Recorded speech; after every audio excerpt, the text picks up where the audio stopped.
Hello everybody, welcome to my channel. I'm Picking Rick and thank you for joining me. So what I have for you today is a follow-on video with this lock, which is the Sorry Not Sorry by DMac. Still the same key as it was. Just quickly show you how that works.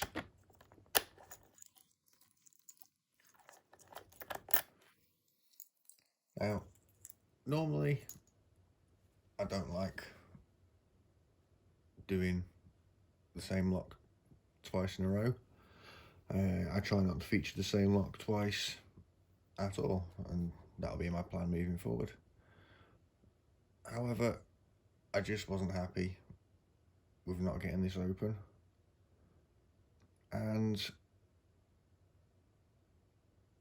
I figured that I should have a little pick for it throughout the day today, which I did,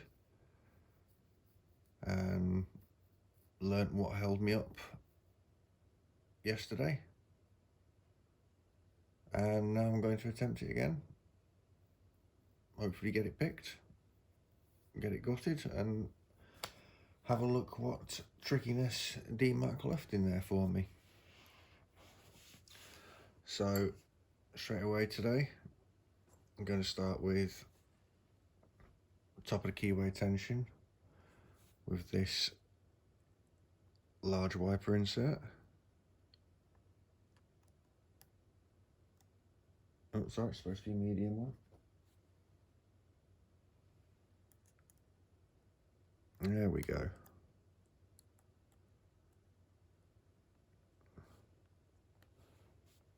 And I will be using the Sparrow's offset hybrid in 25 thousandths. Quickly get that zoomed in for you. Okay, well, let's get going.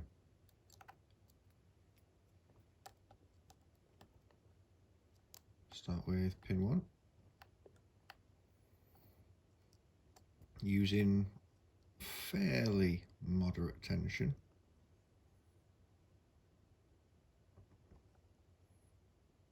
However, that will change when the full set hits.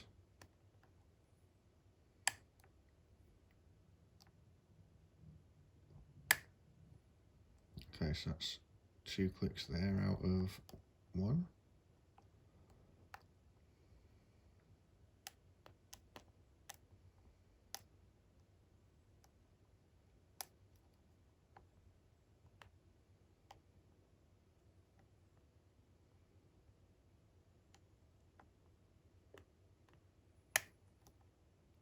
Click out of 2.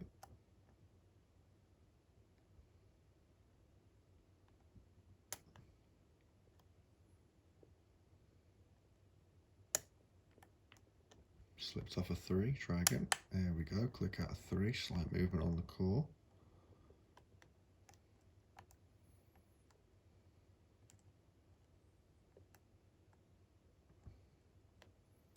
Nothing on 4.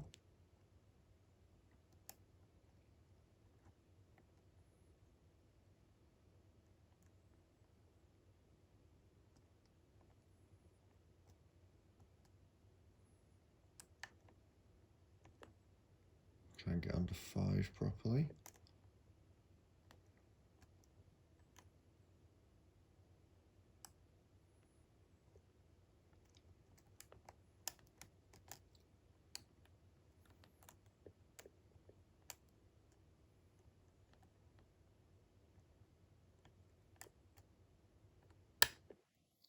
Nice click out of 5 there.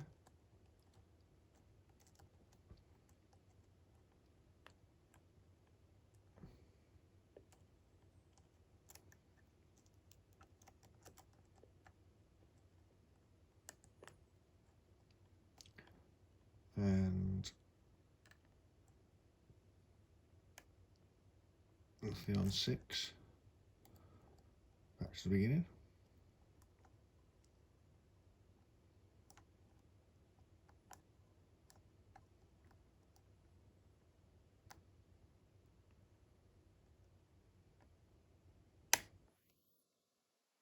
Nice click out of 1 there.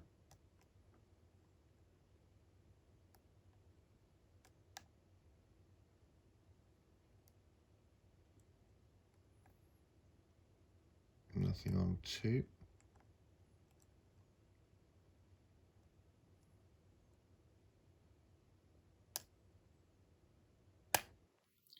Click out of 3.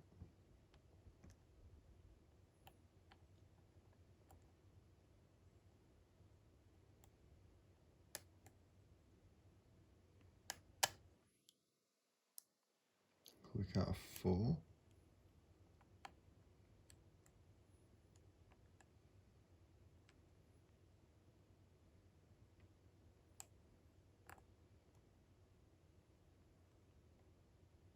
Nothing on 5. Swap that for a slightly deeper hook.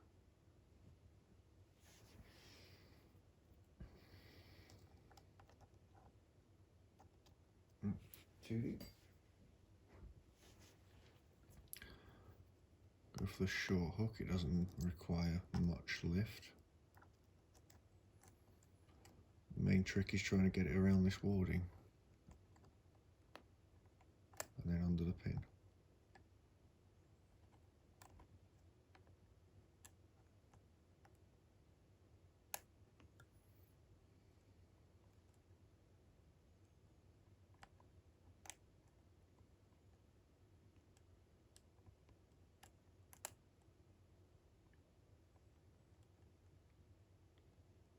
Still seems like there's nothing on 6.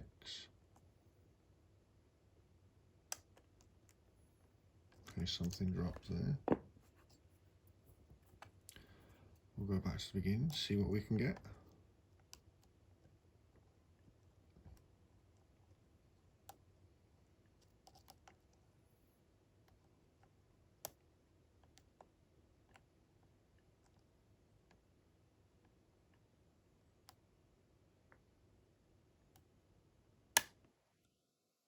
Click out of 1.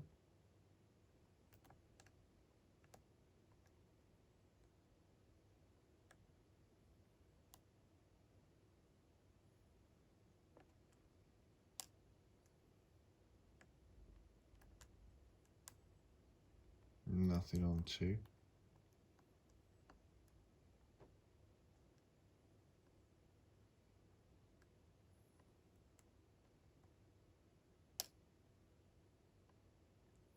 Nothing on 3.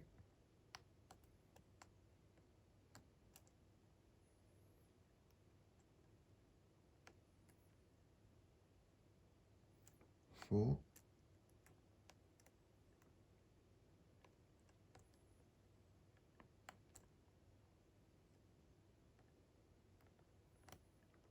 Five.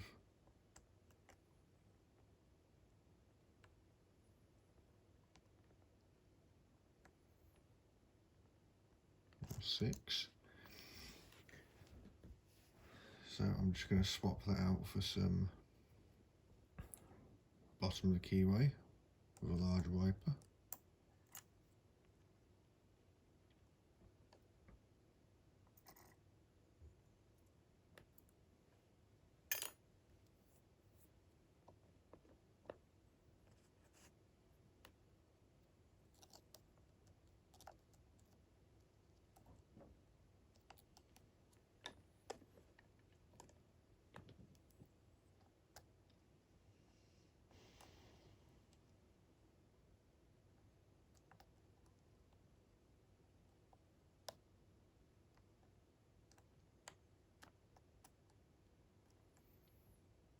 Okay, so there was nothing on 1, checking 2.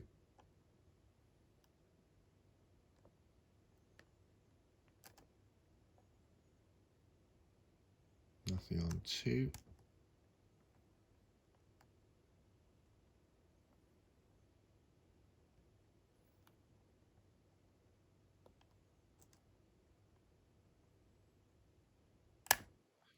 Nice click out of 3.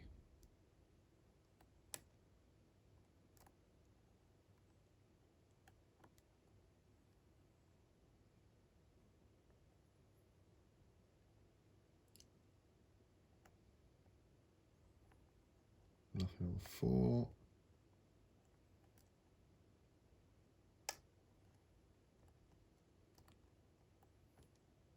Five.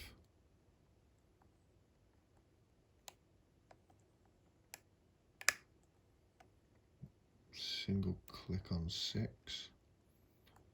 See if I can get anything else out of it.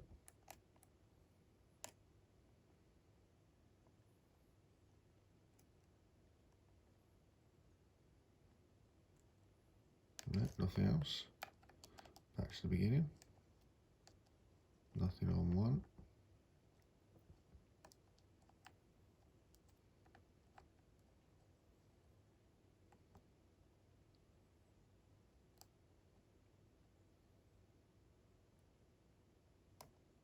Two feels like it might be overset. So let's get a little bit of manual counter rotation.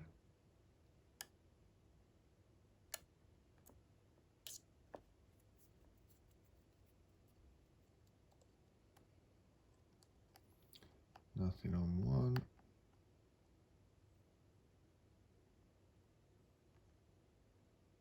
2.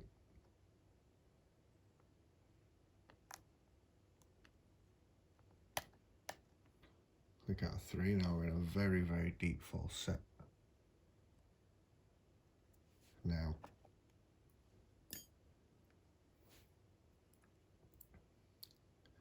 this is why I was determined to try and work out what was going on earlier. Because what I found was that it was pin 1 and I needed to use the float picking method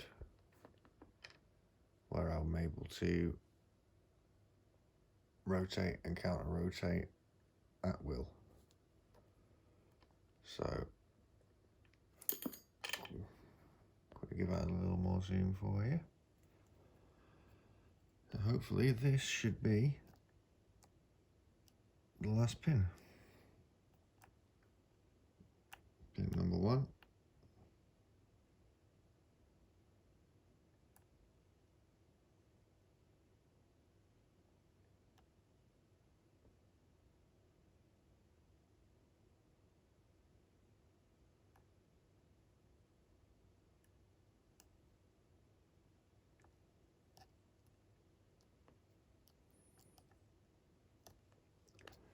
Make sure I'm underneath it properly.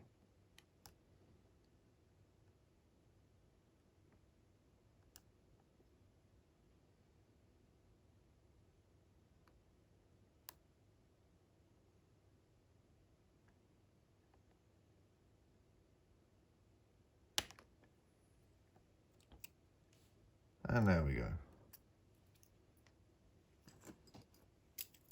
Finally open. DMac, you tricky, tricky guy.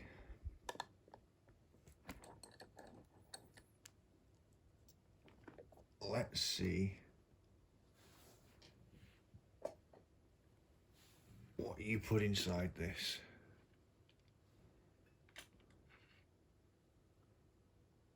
Because whilst I was picking this lock earlier today, I actually ended up with 2 bent picks. So I would like to know what caused it. Let's have a little look-see here. Huh. Just look at that. Comes with instructions.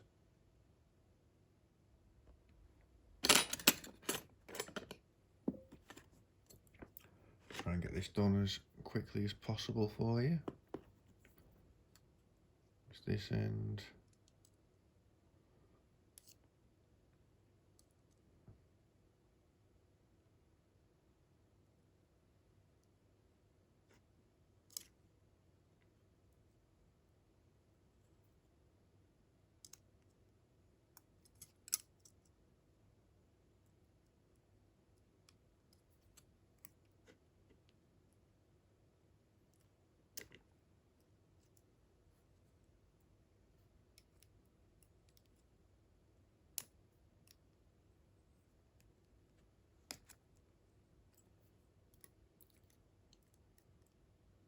This will be the one.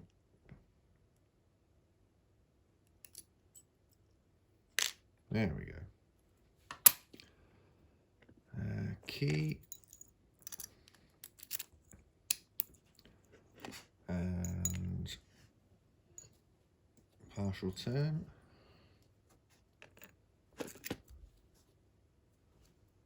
Always a shim. Always a shim.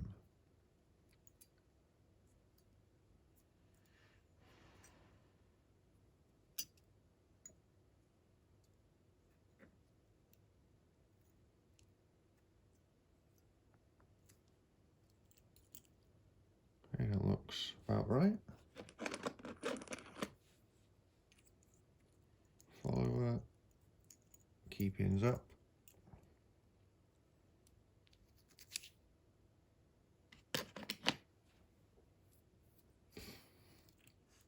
Okay.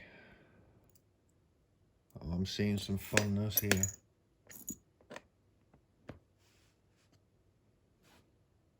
Okay, so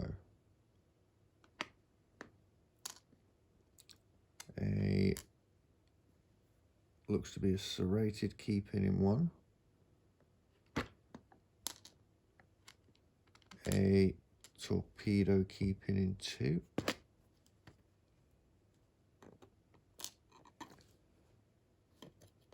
a pin in pin key pin 3 with serrations. I'll print it up in a second. 4 is a massively spooled key pin. 5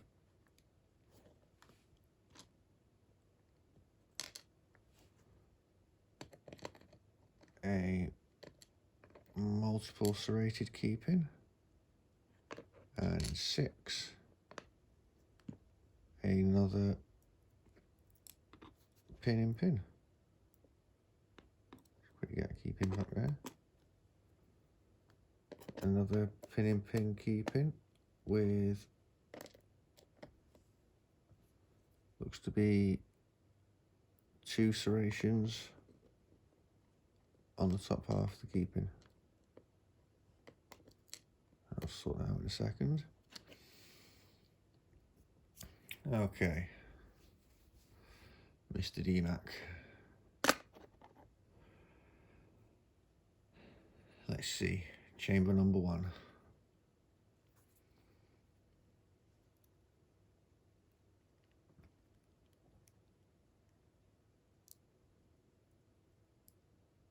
Oh my life, I know exactly what this is.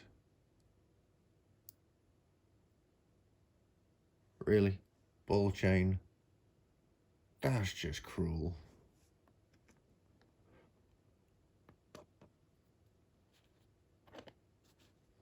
Apparently you don't want to be my friend. I'll pop that there a second. And chamber 2.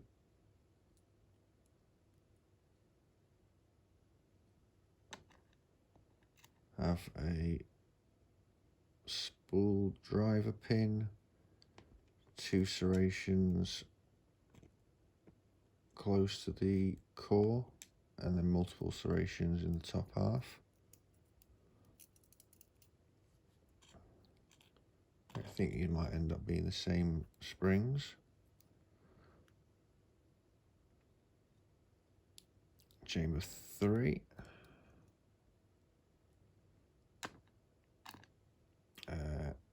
Double serrated.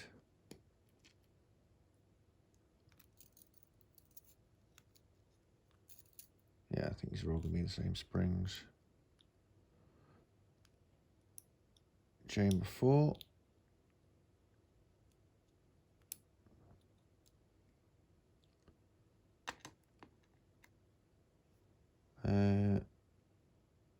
Guess I'd call that double spooled.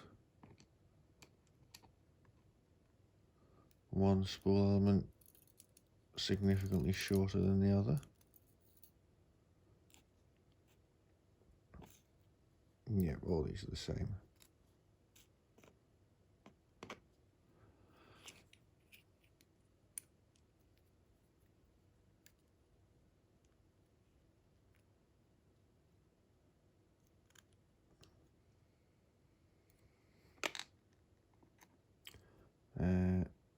I'm going to go with double spooled on that one, slightly wider.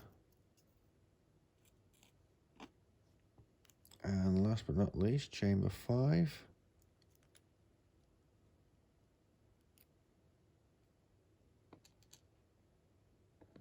A very narrow centered spool.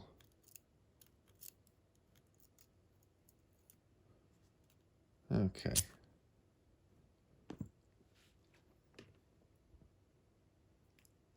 I'm not seeing any modifications to the Bible. That's fine. On the core,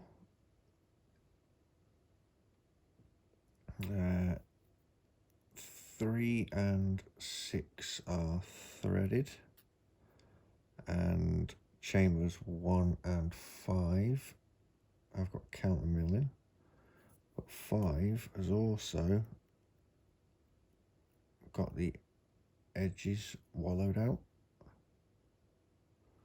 which I suppose, I'll grab that spool really quickly.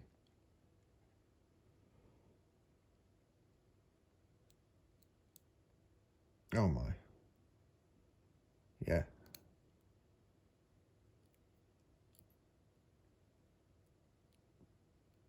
That'll do it. That will give you a nasty false set.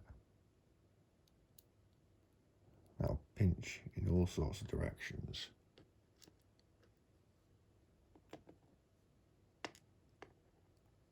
But just,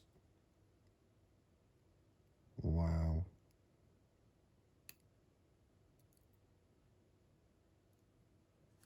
That'll make the lock pretty much open.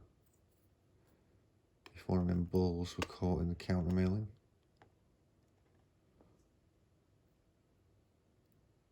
That's just rotten.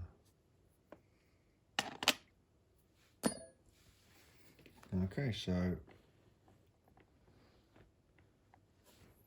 let you have a quick close-up.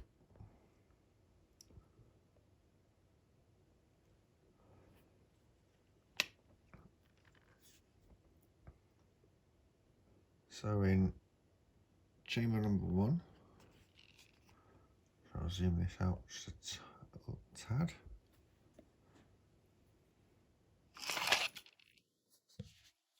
So chamber number 1, we had serrated keeping with a piece of ball chain as the driver. Chamber number 2, we had a torpedoed keeping with a serrated spool driver. Keeping 3 is a pinning pin with serrations, and the driver a double spool. Double serrated. Keeping 4 was a very, very narrowed spool keeping, and a double spooled driver pin where one spool was significantly shorter. Keeping number 5, serrated. Was that pinning pin? No, that's just serrated with a spool driver. And keeping 6 was a pinning pin serrated with a double spool driver. All the pins were the same, at the spring, sorry, and 2 threaded chambers, 2 countermill chambers. Well, that's all I have for you today. Hope you've enjoyed joining me to finish this journey. thank you very much, DMac, for the lock. It was certainly a fun challenge, and I look forward to the next one that you send me. Well, that's all I have for you, folks. Please leave any comments below. I'll answer any and all comments because I just enjoy communicating with the community at large. If you like what you see, please like the video, please hit that subscribe button, and other than that, I'll see you next time. Cheers.